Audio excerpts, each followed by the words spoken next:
আমি তোমার রব, আমাকে রব বলে স্বীকার। কখনোই না। তুমি যদি রব হতে তাহলে তোমার চোখ অন্ধ থাকতো না।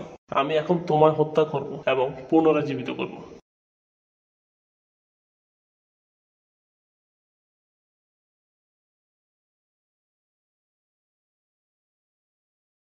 এখন কি তোমার মনে হয় যে আমি তোমার রব?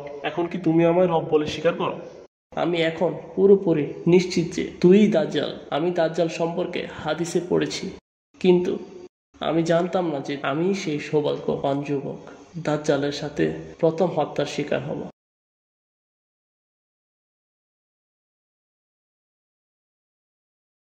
শোনো সবাই, আমি যদি তোমাদের মৃত আত্মীয়দের জীবিত করতে পারি তাহলে কি তোমরা আমায় রব হিসাবে মেনে নেবে? আগে আমাদের আত্মীয়দের জীবিত করে দেখাও, তারপর ভেবে দেখব।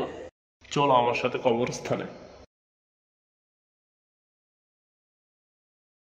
আমি আমার মৃত বাবাকে জীবিত দেখতে চাই ওই কবরস্থানে। এই ব্যক্তির মৃত বাবা জীবিত হয়ে যাও। আরে বাবা সোলেমান, কেমন আছিস? বাবা, কেমন আছো তুমি? ভালো আছি। শোন হতচ্ছাড়া, এই ব্যক্তিটি তোর রব, তুই তাকে রব বলে স্বীকার কর। আমি ফিরে যাচ্ছি। তুমি আমার ভাইকে জীবিত করে দেখাও। এই ব্যক্তির মৃত ভাই জীবিত হও। কিরে করিমুল্লাহ, কেমন আছিস? ভালো ভাইয়া, তুমি কেমন আছো? হ্যাঁ, ভালো আছি। শোন ছোট ভাই, এই ব্যক্তিটি তোর রব, তুই তাকে রব বলে মেনে নে। আমি ফিরে যাচ্ছি। তারপর প্রায় সবাই তাকে রব হিসাবে মেনে নেয়। এভাবেই দাজ্জাল বিভিন্ন প্রকারের অলৌকিক ক্ষমতা দেখিয়ে মানুষের ঈমান নষ্ট করে, এবং যারা তাকে মেনে নেয় না তাদেরকে দাজ্জাল শাস্তি দেয়, তাদের থেকে সম্পদ, অর্থ সকল কিছু কেড়ে নেয়। এবং যারা তাকে অনুসরণ করে তাদের গবাদি পশু সহ তাদের বিভিন্ন রকমের সুযোগ সুবিধা দিয়ে থাকে দাজ্জাল। এইবার শুরু হবে আসল খেলা। এরপর ওই আরবেরই একটি অংশ বনু কালাব ইমাম মাহদির বিরুদ্ধে যুদ্ধ করবে। ইমাম মাহদি এই যুদ্ধে জয়লাভ করবেন। এর কিছুদিন পরে শাম থেকে একটা দল আসবে ইমাম মাহদির সাথে যুদ্ধ করার জন্য। মক্কা ও মদিনার মাঝখানে বাইদ নামে জায়গায় বসিয়ে দেবে। তারপর দাজ্জাল অনেক শক্তিশালী হওয়াতে ইমাম মাহদি মুমিন ব্যক্তিদের নিয়ে একটি শক্ত দরজার ভেতরে তালা আটকিয়ে তার ভেতর লোক চক্ষুর আড়ালে থাকবে।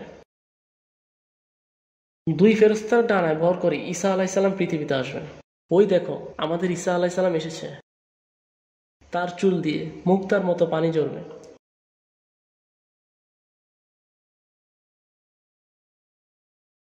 আসসালামু আলাইকুম ঈসা, কেমন আছেন আপনি? আলহামদুলিল্লাহ ইমাম মাহাদি, আমি ভালো আছি। আপনি কেমন আছেন?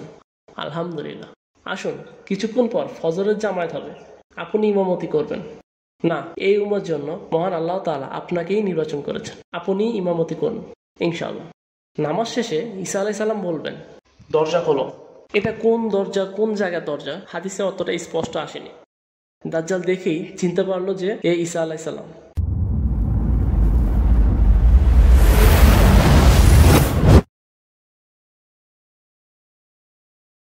এবং দাজ্জাল পালাতে থাকলো। অবশেষে বল্লম দিয়ে তাকে হত্যা করলো।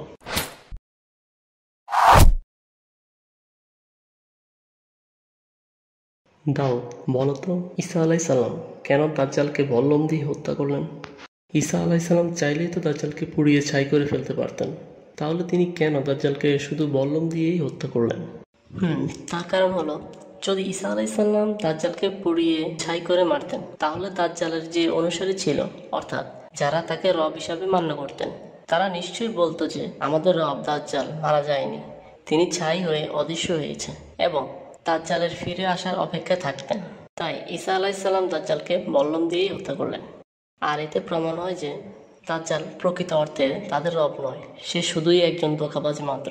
মাশাআল্লাহ বন্ধু, উত্তর একদমই সঠিক হয়েছে। পরবর্তী পর্বে আমরা সাদ্দামকে নিয়ে আলোচনা করব, যে নফরমান মহান আল্লাহ তাআলার সাথে চ্যালেঞ্জ দিয়ে জান্নাত বানিয়েছিল, কিন্তু নিজ চোখে দেখার সৌভাগ্য হয়নি। ইনশাআল্লাহ।